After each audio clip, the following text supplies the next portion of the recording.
in most other walks of life, in most other walks of life, we wouldn't accept doing things the same way, you know, year after year, decade after decade.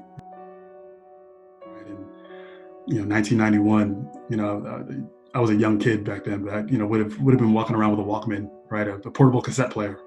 Then all the way to now, with you can stream, and the entire catalog of music that's available in the world is accessible with one touch. That's over the last 30 years of technology and advancement. I mentioned 91. You know, Rodney King was beaten in 1991, and it was videotaped, right, for the world to see. George Floyd was killed by police officers, and it was videotaped for the world to see in 2020. Why are those stories so similar and over the same time frame when we're experiencing so much advancement in technology in other areas? I think that's the frustration. When people say we're tired, that's what we're getting at. I mentioned my grandfather, and he developed a resolve to hold himself to a super high standard, to a high standard.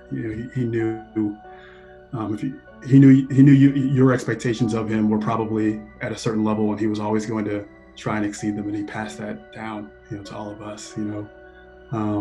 If I walk into a room, I want to let you know that I can not only meet your expectations, but I can exceed them, and I can exceed them consistently. That's too often that's seen as the exception. You walk into a room, and like as I mentioned before, you're so articulate, you're so smart. Black Americans have been smart, and they've been smart for decades, for generations. That's not the exception. I think part of the issue is that we sum people up based on our preconceived notions, but we're not getting to know them, not spending time with them.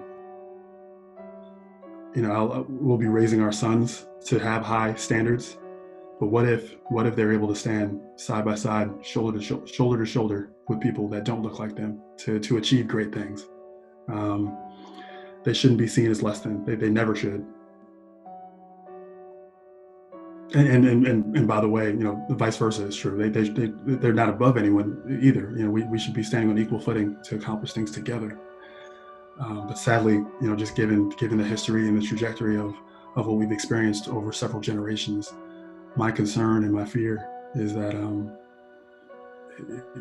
it won't change, and will be, history will continue to repeat itself, and that's sad. My name is Justin Wynter. An associate director of business operations, and I've been with the Spurs for 7 years.